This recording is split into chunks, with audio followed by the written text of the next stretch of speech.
and send us a postcard. And of course, because you work for the tax office, you know that your money that you're taking down there is completely tax-free, so there's nothing to declare. Good. Yeah, good stuff. All right, well done to you. Thank you. Right. Time now to see if this will be the day you remember for the rest of your life, because it's time for the midweek National Lottery Draw and Lottery Extra Draw. Very nearly 4 minutes to 9 on this Wednesday, the 28th of November. It's time for the first of tonight's draws, the midweek National Lottery Draw, live on BBC One and Radio 5 Live. Sue's here. She'll be starting both of tonight's draws for us. First news of tonight's National Lottery prize fund. It's been estimated at £11,400,000.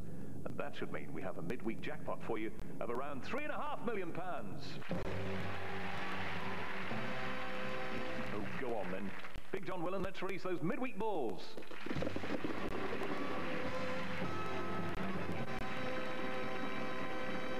Earlier today, Larry Bignell from Hillingdon chose tonight's draw equipment for us. Tonight we're using Vivian, and with it the set of balls number 14. And making sure we do everything by the book, our independent adjudicator is Sian Fleet. Okay, Sue Walker, winner of a 2-week trip for two to Australia on Saturday's show and £2,600 spending money tonight.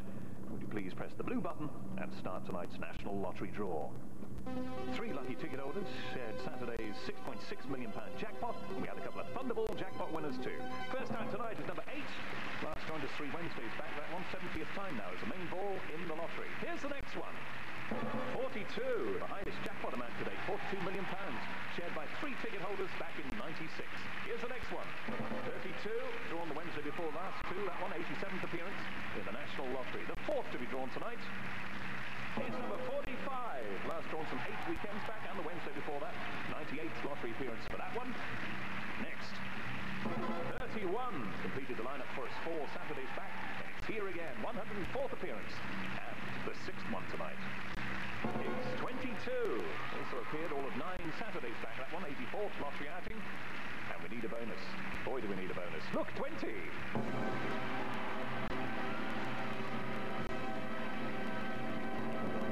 Here's Wednesday night's winning line in the National Lottery, and this time in ascending order for you. Number 8, number 22, number 31, number 32, number 42, and 45. The bonus is number 20. Well, I hope you were lucky with the lottery. Now let's play Lottery Extra.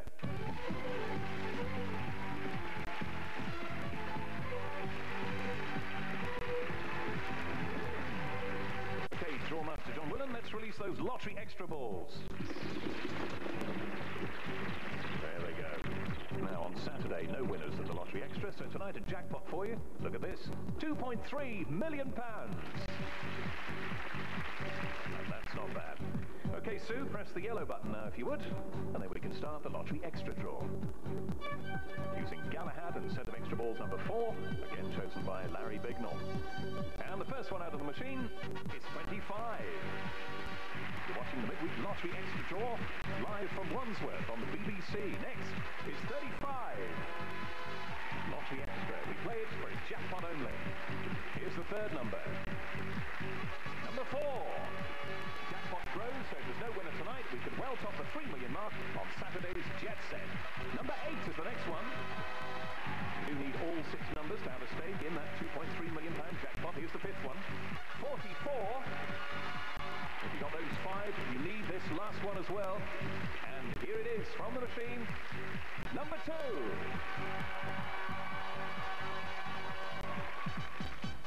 Okay, so here are tonight's Lottery Extra numbers in ascending order for you. Number 2. Number 4. Number 8. Number 25. Number 35. And number 44. Well, I hope you were lucky tonight. That's all from Winning Lines for this series. You'll have to buy your own holidays from now on. See you soon. Bye-bye.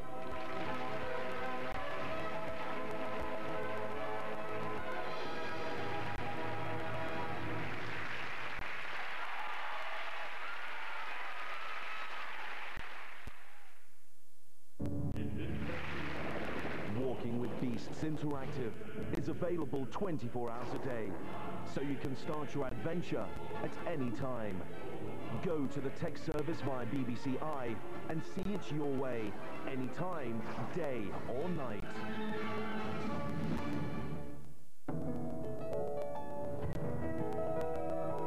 Now on BBC One, this month's Crimewatch UK.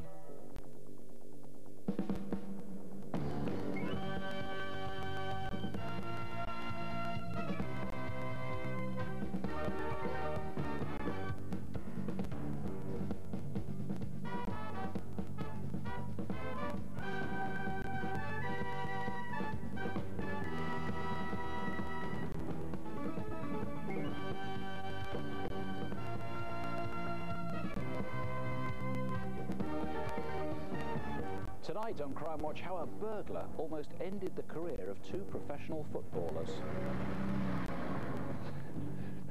You right, mate? I'm going to get an ambulance for you. The accident, or so it seemed, but why were the witnesses whisked away? Come on. I was in such a state. I just got in behind him and shut up. Two EFITs may be the same man. Put a name to either and help solve a murder. Imagine being a member of staff at a bank or an office and getting a letter like this. Now, you open up the letter inside, and it says, "You've been exposed to anthrax." And inside the envelope, look, can you see the white powder? There's nothing like a spectacular crime to prompt all sorts of sad people to try and jump on the bandwagon. And now, after the anthrax scares in America, two hoaxers in particular have caused a great deal of grief here in Britain. One lives in London, has sent at least 27 letters. The other is sending mail from Manchester and all over Lancashire and has written 61 letters. So let's put a stop to it. Bob, what effect have these letters had? There's been deep distress, intense anxiety to over 180 people who have received these hoax packages, but clearly at the time they thought they'd been exposed to the real thing, real anthrax. There's been widespread disruption to people's lives, and there's been a constant drain on the very finite emergency resources in London in particular, the police, the fire brigade and the paramedics who attend each and every one of these scenes. And then when it's bad enough that someone should get one of these letters, but then they have to go through a very distressing decontamination process as well. Absolutely right. And by way of example, a woman who suffers from arthritis had to suffer the indignation of stripping herself naked in front of her work colleagues and indeed strangers who are the paramedics, and then receive an assisted controlled shower just to make sure there was no trace of this left on her body. And what are the penalties for someone who sends a letter like this? They can be very severe indeed. A judge, at his or her discretion, can send these people to prison for a very long time. Thanks very much. The Manchester letters first. The message is pretty simple and pretty childlike. And see how the letters get progressively bigger in that word boo. Now look at the tails that lead up to the H and to the B, almost consistently in these letters. Look at the box round anthrax, and above all, notice the distinctive Y. Most people put that tail round to the left. This one goes to the right. Now look at the London series, all posted on one day in October. Lots of distinctive features in these ones. First of all, the cramped C, E, well I said C, it looks just like a C, doesn't it? All the E's are like that, the lowercase ones. Then there's the D, which doesn't have a downstroke or a tail. The X that's formed without a cross, like two C's, a backward one and an ordinary C. And then the T, where the crossbar comes down low, always halfway down on the vertical. Then look at the false address. Why did he spell Baltimore like that? Is it a bit of a long shot, hoping that someone's going to recognise the handwriting? Well, nevertheless, Fiona, a forensic scientist has looked at each of these letters, and he's concluded that the style of handwriting in each case is natural. It's not disguised. And therefore, I think there's a very good chance that a teacher, a parent or a friend is going to recognise this writing, and it's to that sort of person that I appeal tonight. And it's pretty likely, isn't it, that whoever's sending these letters will have bragged about it to someone? I think it's highly likely. They can't keep this sort of thing quiet. I'm sure there are people out there, be they friends or even drinking partners, to whom they confided in. Please come forward and tell us who these people are. Okay, well, let's see what we can do tonight. And let me remind you, the penalty for hoaxers, as we heard there, can be several years in prison. It's treated as seriously as if it is terrorism. If anyone's told you they've sent hoax letters, the last laugh is on them. Give us a call and give us the name. There's forensic evidence, so most people can be ruled out easily. And just a final point, there's been no real anthrax posted in Britain. 0500 600 600 or 0207 321-9251. And you can email us at cwuk@bbc.co.uk. Truth is stranger than fiction, they say, and this next case is certainly strange. There's one public-spirited and brilliant witness, and you'll hear an actress read part of the statement that she made to the police. But what happens is baffling, unless you can help explain it.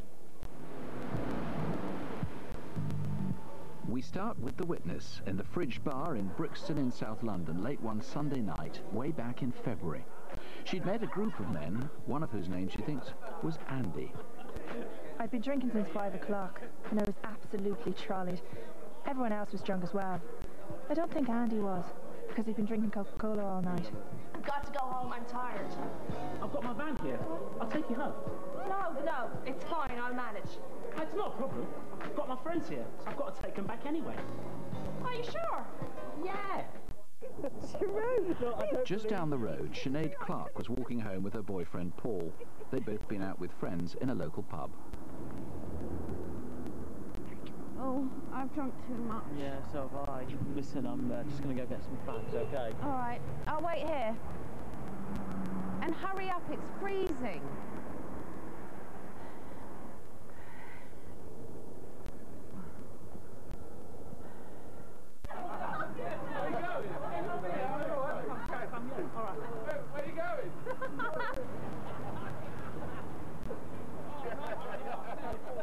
We all got into the back, apart from Andy's mate, who got in the passenger seat. Cheers, mate. My pleasure, man. Cheers. All right, easy.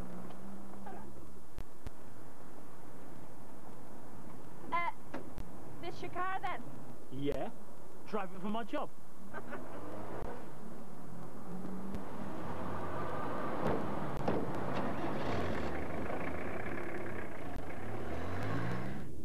We drove up Brixton Hill Road. We were all going to my house. The witness remembers two of her fellow passengers were English. One might have been called Dave. The man sitting opposite her was Irish. Every time. Yeah. Happy now? Yeah, you're warming up. Well, look here.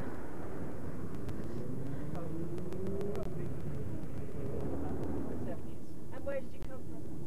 Kildollery. Kildollery. Kildollery? You're a joke. No. I know Kildollery. So where do you live now? Croydon. No way. So, what's the best way to get to your place then? Oh, don't worry about it. Just keep going. I'll tell you when to turn off. Okay.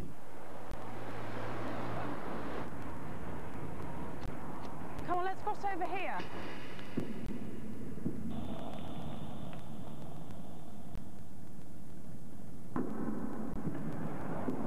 Sinead, no!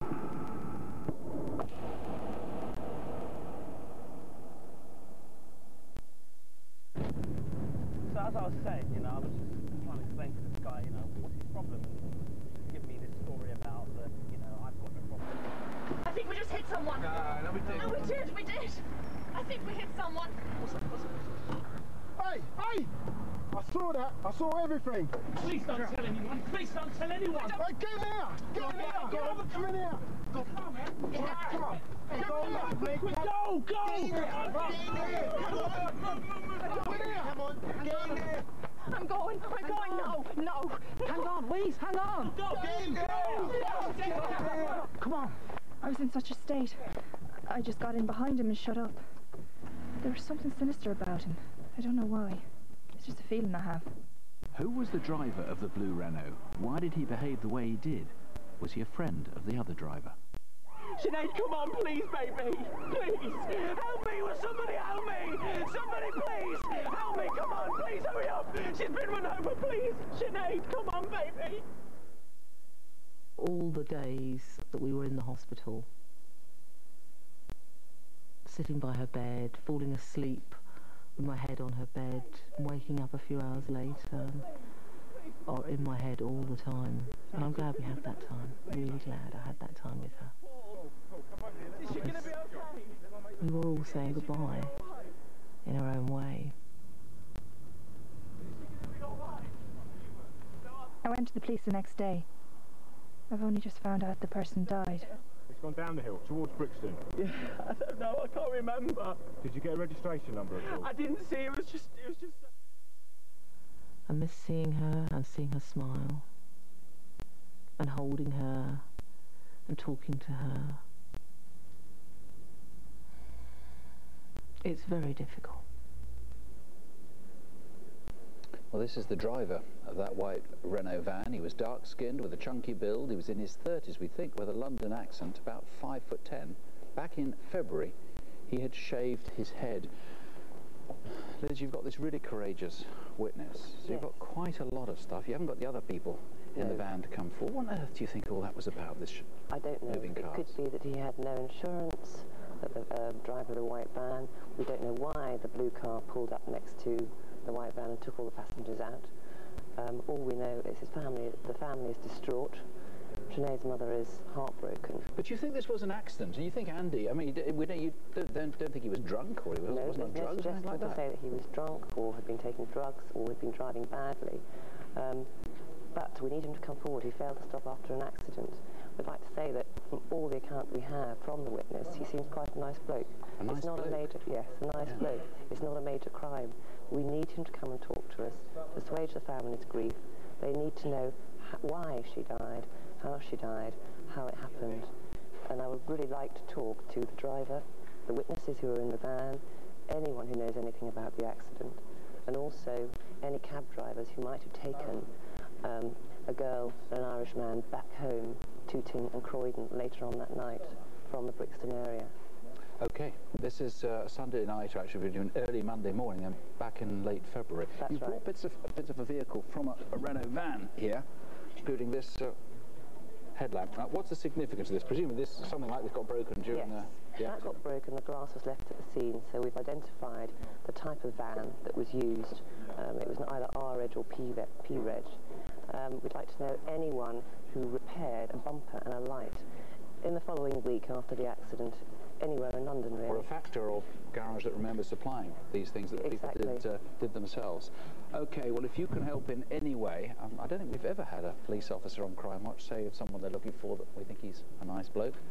Andy, or whoever you are, if you're watching, whoever those passengers are, you haven't broken the law, for heaven's sake, give us a call. If anybody's heard anything about this, 0500 600 600 or 020 8649 2940.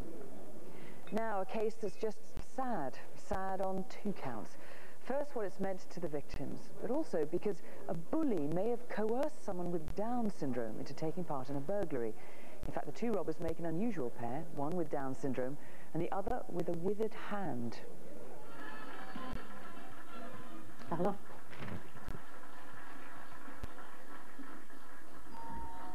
I wonder who that is. There's water running down these stairs. There's probably a leak coming from upstairs. Can I get through to your kitchen? I shall never forget the clenched arm punching me.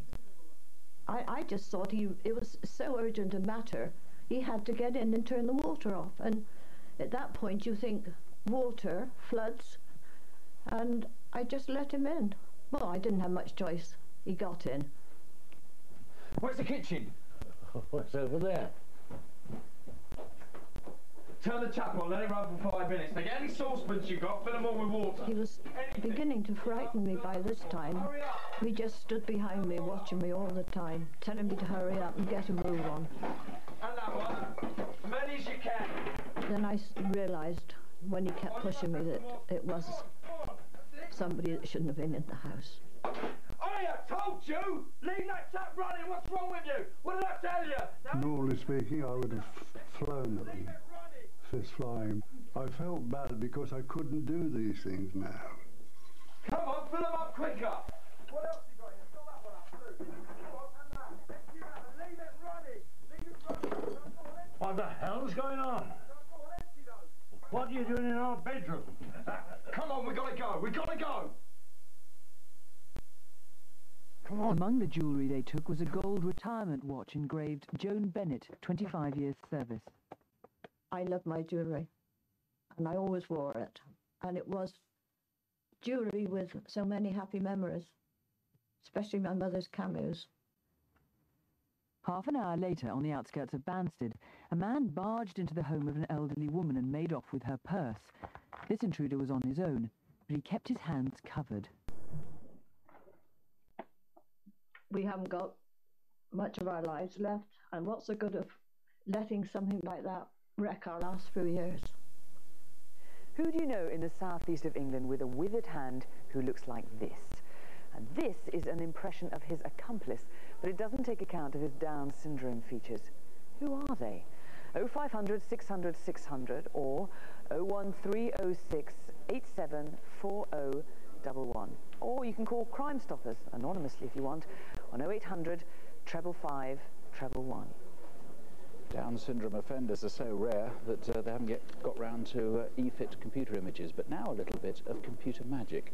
But this time it's just a little bit macabre. A skull discovered in a wood near Bonar Bridge in Sutherland and painstakingly brought back to life by forensic science. Who was he? And why did he go to remote woods in northeast Scotland? Maybe he wanted people to know who he was because he had his passport on him. But he lay undiscovered for up to 3 years, by which time it had disintegrated. He was wearing a jacket, rather like this one. It's actually a BT jacket. And he was wearing size 9 Aletti trainers and a Next sports watch. Angus, what else do you know about him?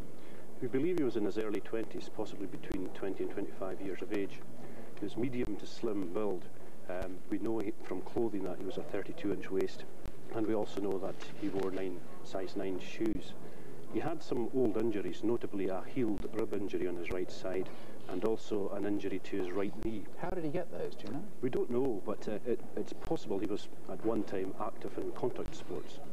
Football, rugby, something like that? It could be something like that. A fairly small man in his 20s. How on earth did he get there? Again, we don't know how he got there, but we are interested in a motor vehicle that was recovered in the village of Bonar Bridge some 2 years prior to when the remains were recovered. We haven't been able to eliminate this vehicle from our inquiry. It's a blue Vauxhall Astra, registration number C952FUG. What we have established is that this vehicle was bought in the Shipley area of West Yorkshire from a second-hand car dealer in October 1997, so we're keen to expand this part of the inquiry. Professor Vanessa, it's quite impressive from a skull being able to create such a lifelike computer image, but how convinced are you it's accurate? Well, certainly the actual shape of the face in relation to the skull is pretty good. That's the accurate bit. The fine features such as the hair and the ears, etc., they might not be so good, but certainly if one looks at the general shape, that's what one should go for recognition here. How do you go about doing that to make sure it is accurate? Well, essentially what we do is we get the computer to look at key features on the skull and match them up with key features on a facial template that anthropologically is very similar to the skull.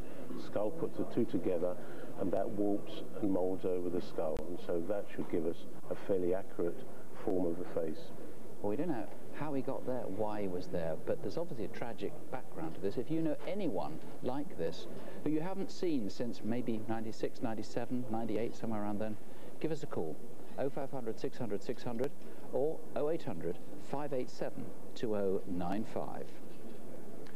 Now we've got some faces that we don't want to go missing, we want to find them. Can you help with these 3 CCTV clips? This man walked into a jeweller's and asked an assistant to show him 3 engagement rings. He picked one valued at almost £30,000 and ran out of the shop.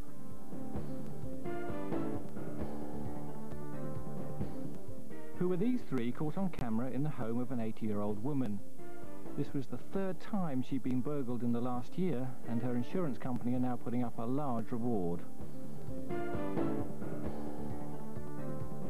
This man sneaked into the back office and stole a large amount of money. These men came into the shop at the same time. They may have been with him or they may be entirely innocent. Either way, we need to speak to them. Professional football comes to Crimewatch. 2 months ago, something happened out of the blue that almost ended the careers of 2 promising young footballers and almost killed one of them. I first met Paolo probably about 11 years ago now. We first started playing for our Sunday side together. He joined Arsenal when he was 10 and I joined at 11. Our families are really close and we've just been good friends for a long while now. Well, we'd been on a night out. Andrew's just gone back to university and it was his freshers week.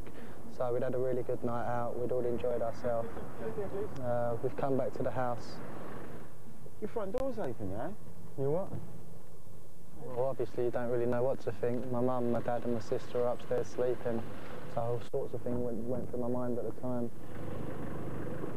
What are you doing in my house? Hey! What are you doing? Come here! What are you doing in my house? What are you doing? You're getting nowhere. Come here! What are you doing? Come here, you. He's robbed our house. Call the police. Use your mobile, mate. Use your mobile, there. Money back. Put the money back. Look. I'm doing my position. Just let me go. The burglar then appeared to become unconscious. Yeah, this is falling right. You have to fool her for that, mate.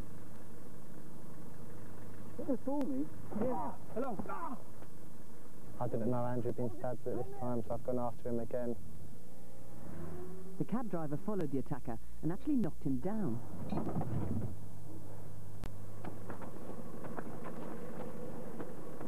And then I saw a big blade in his hands, and that's when I realised that I'd been stabbed as well. So I pulled off and backed off. You right, mate? I'm going to get an ambulance for you. The door that was open earlier was now locked, and the keys were missing. Mom, open the door! Andrew, sir, call the ambulance! The cab driver pursued the knifeman, who was staggering from his injuries, but lost him when he limped into some gardens. Initially, the nurses came down and told my mum not to hold out any hope that I'd pull through. It was that serious, and they lost me in the operating room a few times and had to revive me. I'm going to miss the whole season, the whole football season. I was just starting to do something, it's starting to get on, and it's just put me right back to square one again. Andrew's obviously devastated about missing on the football, but he's lucky to be alive, isn't he? Yes, in fact, both of them are lucky to be alive, but Andrew in particular.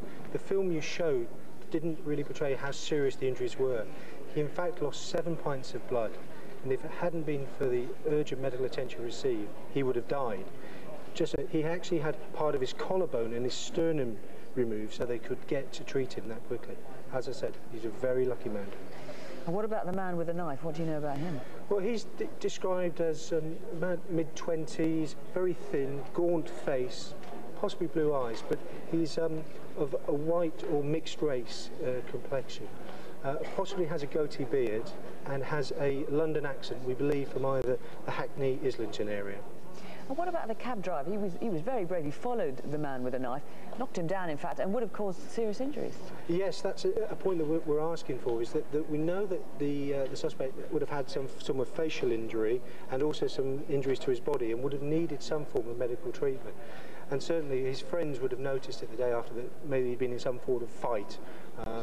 And we're asking if anyone does have any information to call us tonight. He threw a bike, didn't he? How distinctive was that? Yes, that's a very key feature. The bike is an unusual one. It's called a Kona mountain bike. Very expensive, very lightweight, but distinctive purple and blue. And again, we think it may have been stolen. And so if anyone has had their bike stolen, just at the beginning of October, to please call us. Or if they know someone who was riding around on one of those bikes and since October 2nd hasn't, please call us tonight. And I gather someone has called. Someone rang Paolo's dad to say that the culprit lived in a particular street. Yes, again, we would like that person to come forward and call us and give us some more information, because we believe they can give us a positive lead to arrest this very dangerous person. Well, let's end on a positive note, because Paolo scored the winning goal for Watford last night in the Worthington Cup, so well done. And if you've got an idea who attacked him and Andrew, give us a call, 0500 600 600 or 020 7275 3233. We get up to 15,000 calls a night to Crimewatch. Now, OK, a lot of them don't take things very far, but several hundred result in actions, and a surprising number lead eventually to convictions. This is just one example.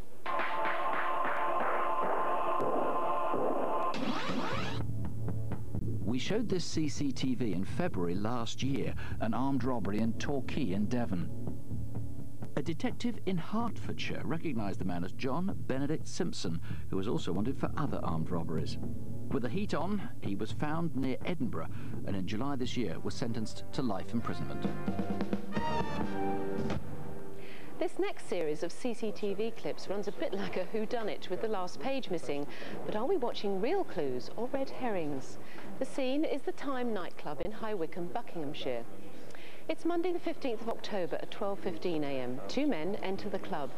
Their behaviour becomes abusive and then violent. Eventually, the bouncers manage to remove them to the street.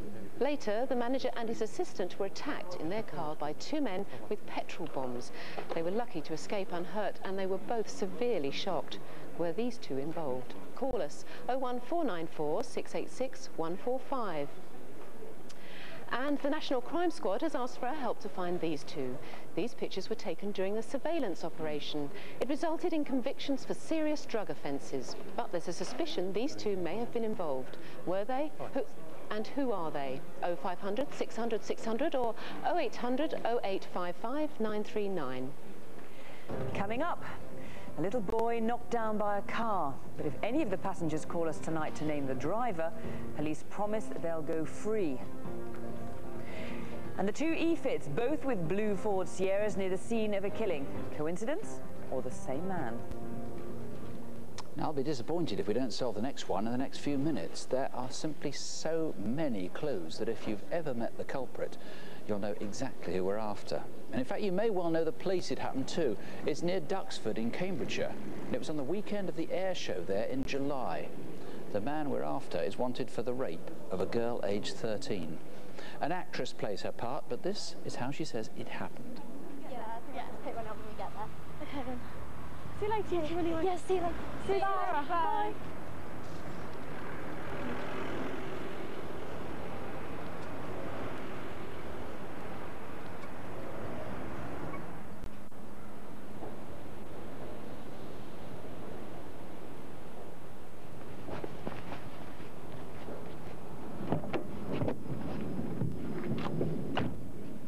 The victim says she was grabbed from behind, forced onto the grass verge and raped in full view of the road. There's often quite a lot of traffic here, but if you saw them, you might have assumed they were lovers. You mentioned a mark on his face. Can you tell me anything else about it? It was a scar or a birthmark. It was quite big on his left cheek, reddy brown. It was really big.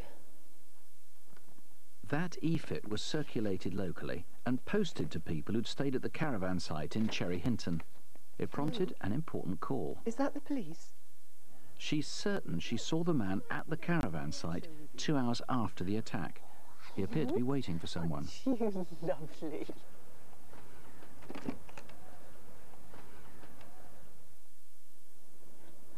He was really short. Shorter than me, around 5'2". Is there anything else you can tell me about his hair? His hair was grey, and he was going bald.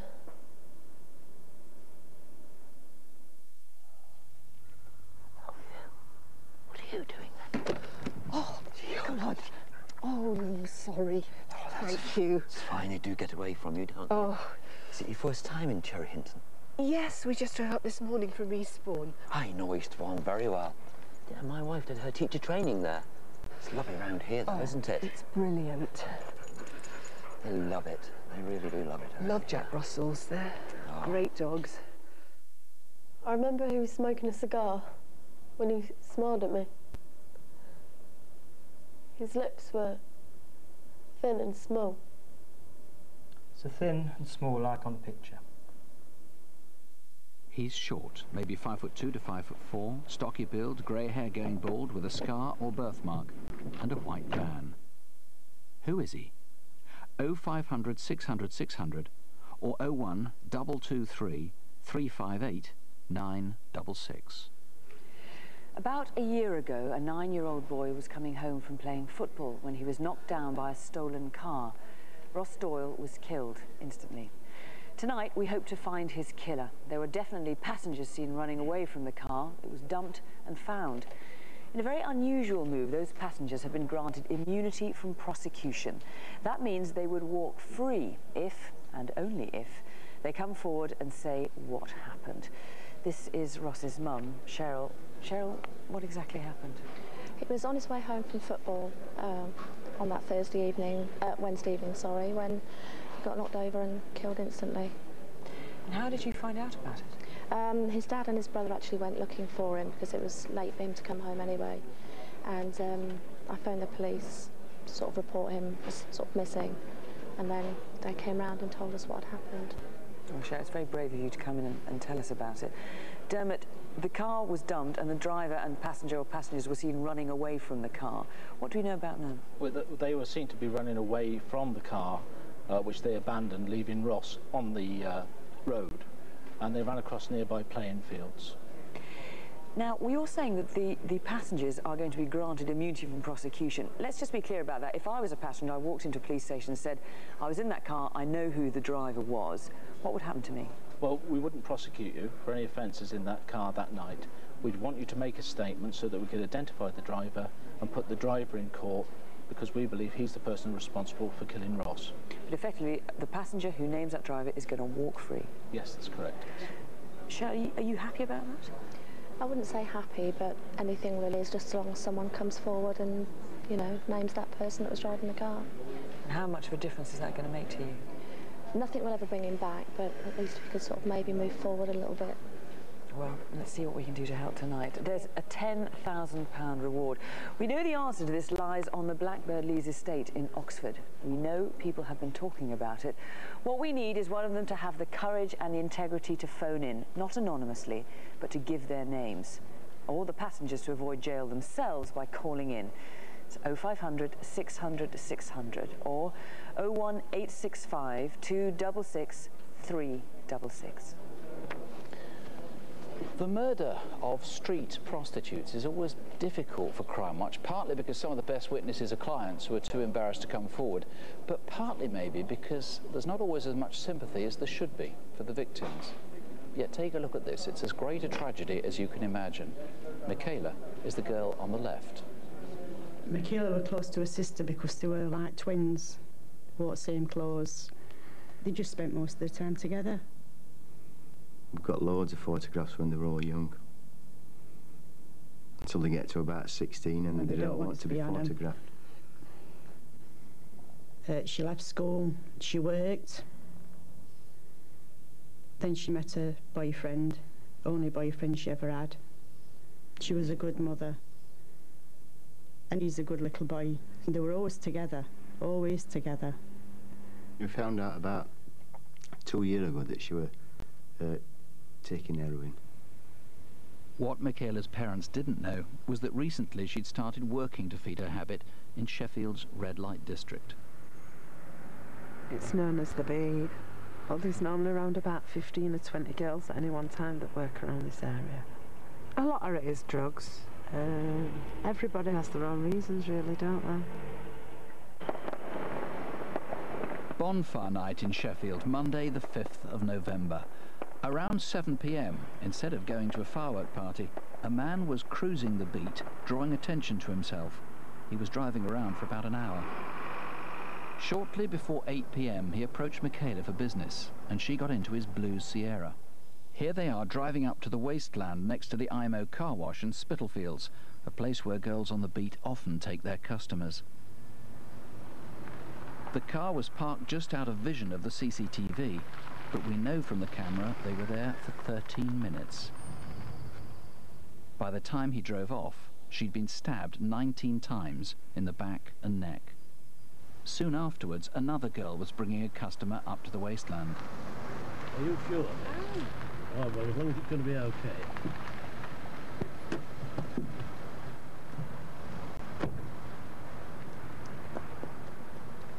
Quick! Quick, get an ambulance! You all right, Michaela? Stay with me. But the punter didn't call an ambulance, and Michaela laid bleeding until another customer came up, and he did ring for the police.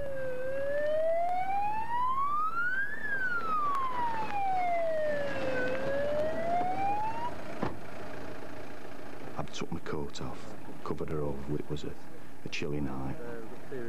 She kept asking me if the ambulance was coming, and I told her that it was. She appeared as though she was going to fall asleep every now and again. Kept having to just gently rock her and bring her back to me, asked her to stay with me, kept talking to her, and she was able to give me little pieces of information every now and again. The white male responsible for this stabbing is about 38 years of age, wearing a blue-coloured fleece. Over. Driving a blue Sierra. Confirming the Sierra had a roof rack. Yeah, Roger. The Sierra was rusty and had tools on the back seat. The driver had grimy jeans and his hands were oily too. He wore a wedding ring. The killer had a long oval face, was tall and in his 30s. Or did he get anything similar? Watch it, because he's got a knife and it looks like he's killed her. The ambulance staff describe it as a frenzied attack. I stayed with her all the time until 11:05 when they pronounced her dead. And he told us that a body had been found. And it was Michaela. And straight away I thought it were drugs. I said, has she done an overdose? He said, no, she's been stabbed. And it's just absolutely tore us all apart, all the family. My wife still can't believe that it's happened. She obviously wanted us to get this guy. She tried her best to tell us everything she knew. He asked for his mum the other night, and his dad had to say, she's there, she's a star in the sky. And that's what he thinks. He thinks she's a star in the sky. Hall, it's so tragic. We obviously can't bring Michaela back. We can stop it happening again, and obviously the worry is it is going to happen again. What more do you know about the killer? Before she died, Michaela was able to give us some detailed information about the killer. In respect, it was a blue Sierra, an older type, dark blue, with a roof rack, and then went on to tell us about the man who had actually attacked her. And one of the significant factors is that she said he was wearing glasses and he was clean shaven. So he was glasses. Did she tell anything about his accent? Is he a local man? We know that previously a girl had spoken with possibly this man, and he had a well-spoken accent, not from Sheffield, possibly Barnsley, but we wouldn't like to narrow it down just to the Barnsley area. Now, we've been saying that there's another E-Fit, and indeed another blue Sierra with a roof rack that same night, the 5th of November, in that part of Sheffield. Tell us about that. On a number of occasions over the last 12 months, a man has been seen in the area driving a similar dark blue Sierra with a roof rack. The E-Fit could be the similar, could be the same person. Indeed, it could be someone else. Significantly about that person, he's been seen to be wearing a gold thumb ring. A gold thumb ring? A gold thumb ring on his right thumb. What sort of ring? Just a plain band? She's seen him with a dolphin emblem on that ring. And again, he was wearing a wedding ring. So we need that gentleman to come forward to speak to us. Now, he had the same blue Ford. Has he always had the same car? No, previously, about 12 months ago, we do know that that man used to drive a grey or a blue Astra car with a roof rack, but it had a canoe on the... A canoe? A canoe on the roof. That is rather unusual. So someone out there must know that person, and they need to contact us. Now, you say these could be two different people. They could. I must say, when I look at those two video fits, they look very, very similar to me. So if this other chap is innocent, he really ought to ring up straight away and say, look, nothing to do with me. Absolutely. Looking through the eyes of a wife or a sister or a mother, they know this person. They need to come forward and contact us. There's so many things here to link together. Now, look, just one other thing before we go. The chap who didn't call the police, he was wearing something very distinctive on his head. I couldn't work out what it was. The man who actually came up to the scene was driving a red or a dark purple-coloured burgundy car. We know about the vehicle. There was 3 brake lights in the back window in a triangular shape, so there was a brake light in the top rear windscreen. He was actually wearing what was described as an old-fashioned nightcap, like a bed cap, blue and white striped woolen cap. So again, someone must know this gentleman, and he needs to come forward and speak to us. Okay, if you know who that is, give us a call. And incidentally, if it's you, it's, I'm sure, much better to ring in tonight on your own terms and see how discreet you can keep this rather than have lots of other people ring in about you. 0500 600 600. And let me say, if you've been the victim of any crime and you'd like to talk to someone, Victim Support Line is available. In fact, there are people there right now on 0845 30 30 900. As for Michaela, for her sake, And for any other potential victim's sake, if you know anything at all, suspect anyone at all, the incident room number is 0800 783 1258. We had several very useful calls on the cases featured on Crimewatch 3 weeks ago, and there are some viewers we'd like to hear from again. As a direct result of our reconstruction of an attack in Brixton in South London, a man has been charged with attempted rape.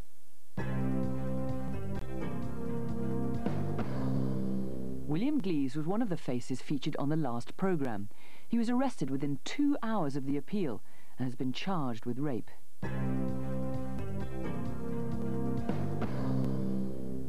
Luke Avery was wanted in connection with a stabbing, and viewers quickly called in with an address.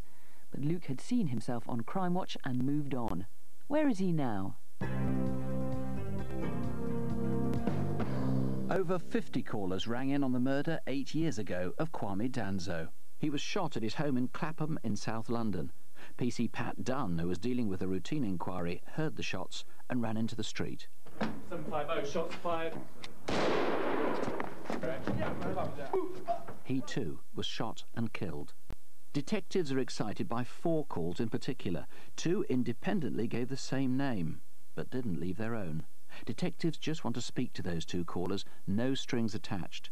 Call 020 8247 8275. We guarantee that calls there won't be traced.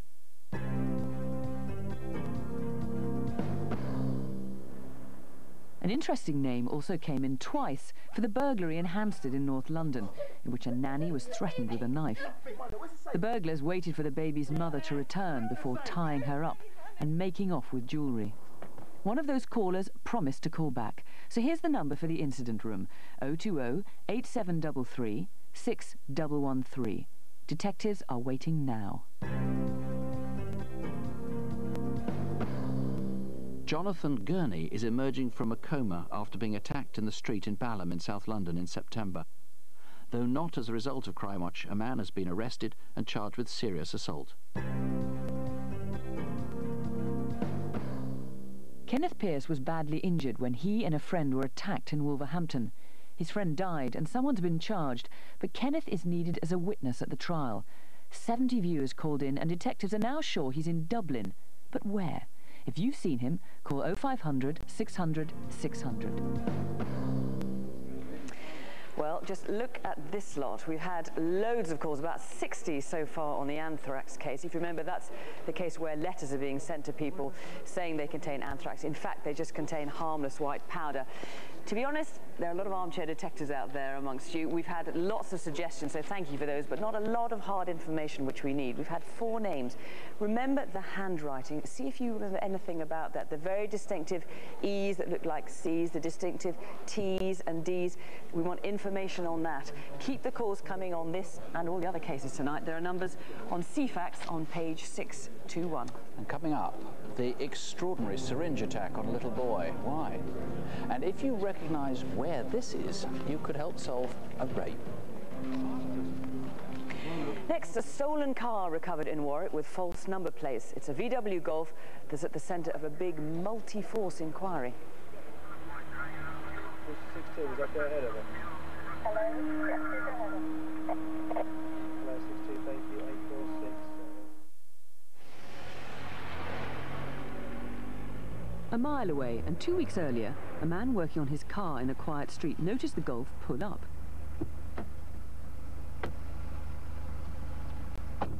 It was Monday night, and at the time I was sat on the sofa with my husband, watching, I think it was Silent Witness on TV, but it was just any normal night until about 9:20 when the doorbell rang. You go. Was she?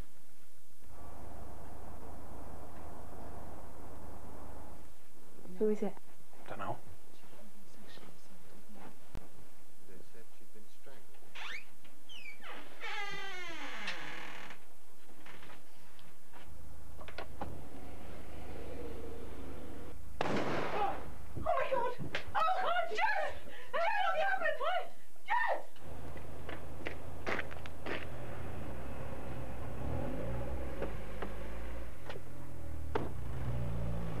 first appeal is for the blue hatchback in Francis Avenue that got in the way of the escaping Gulf. 9:20 on Monday, October the 1st. The weapon was a rare Browning over and under shotgun that was stolen from Heathrow in March. Who had it for the next 6 months till it was dumped with the car in All Saints Road in Warwick?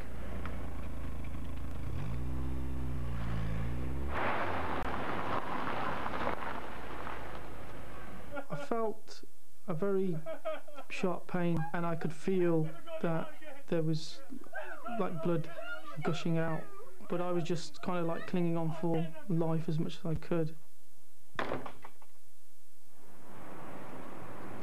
Police discovered the Golf had been stolen 2 weeks before from Dagenham in Essex, and was then seen in Coventry parking with no plates in the Napier Street industrial estate. There were 3 Asian occupants who then put on false plates cloned from a legitimate VW Golf in Slough in Berkshire. Stick this on. One of the men had distinctive blue eyes. Another was painfully thin, with a pudding bowl haircut.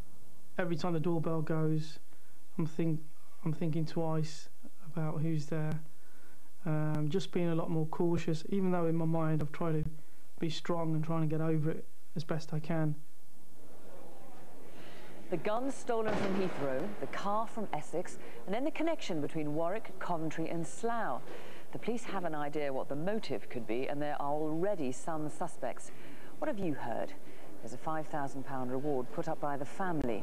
0500 600 600 or 01926 415 937.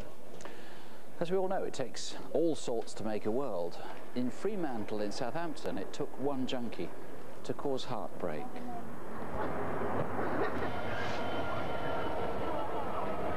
It's a friendly, local area. Everybody knows everybody.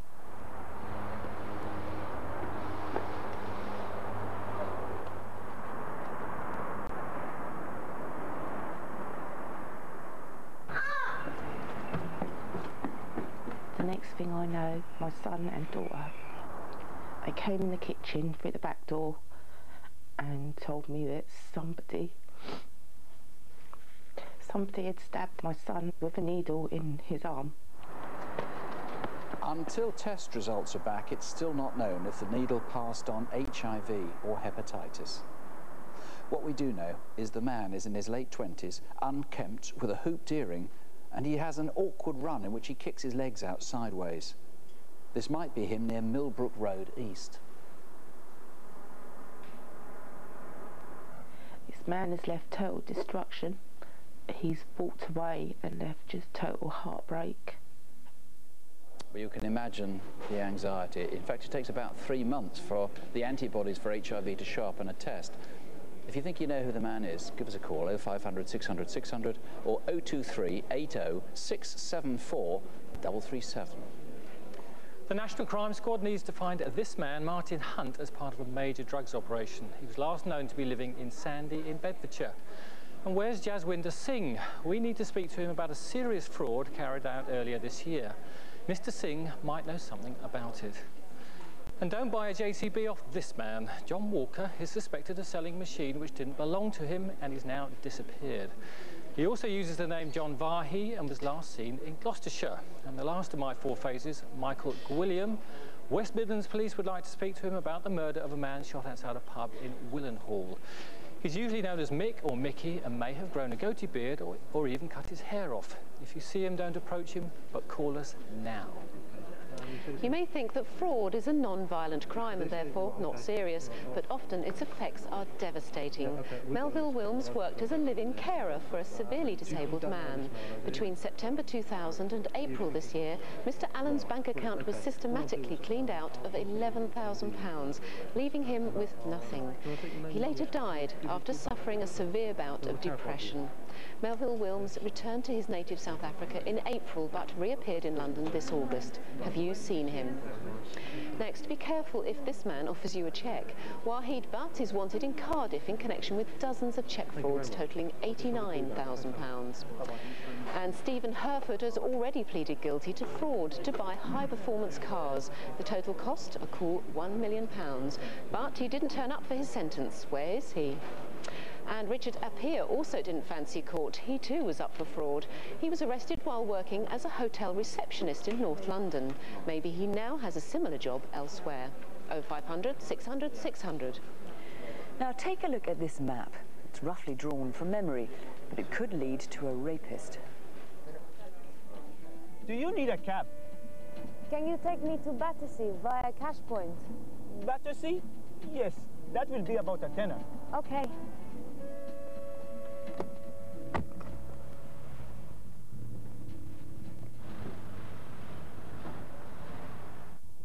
I need a Lloyd's Bank cash machine.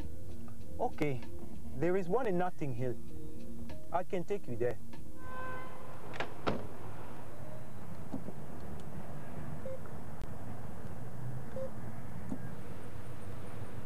Come on, you don't know your PIN number, do you? And then he started to get very angry. He started to ask me how I was gonna pay him. We'll have to go to another cash point. Well, come on then. Get in the front.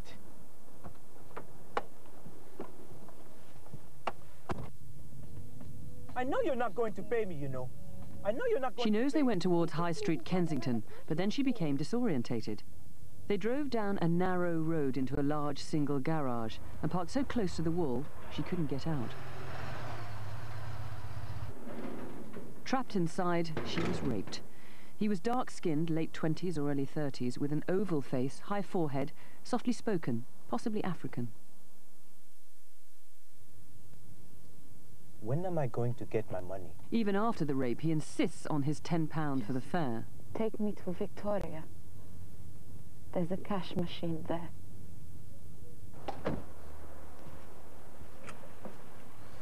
Don't turn around. I don't want you to see me go. After he'd gone, the victim was desperate for a proper taxi. Hey, that's my cab. The driver will remember her. Another passenger let her share his cab, and she told them she'd been raped. By Kings Road, okay? The cabbie, who said he was from Ecuador, offered to take her to the police station and spoke to her in Spanish. This was all in September last year, but we need him to call tonight. Now I think it's getting over, so I have to move on. But it's really hard because it's an experience you'll never forget. Then, in May this year, it happened again. Holborn, 8:15 on a Monday morning. A 19-year-old foreign student had been clubbing all night. Do you need a cab? How much towards Tangerine? £10. Okay. No, not in the back. Sit in the front, next to me. Did you have a good night then? Yes. I'm just really tired. You are Italian, aren't you? Oh, yes. See, I know. I love Italian girls. I love Italians. One of my regulars is Petro. I go to the airport regularly to pick up his friends. All right. He played soft music, possibly trying to relax her. Can you light a cigarette for me? What? A cigarette, they're right there. Oh.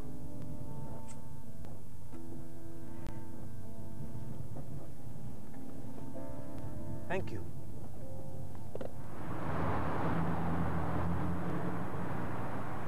We need to identify a petrol station. Police officers were cleaning a Ford Focus. It was a small petrol garage with green and yellow signs, and it's somewhere between Camden and Watford Junction.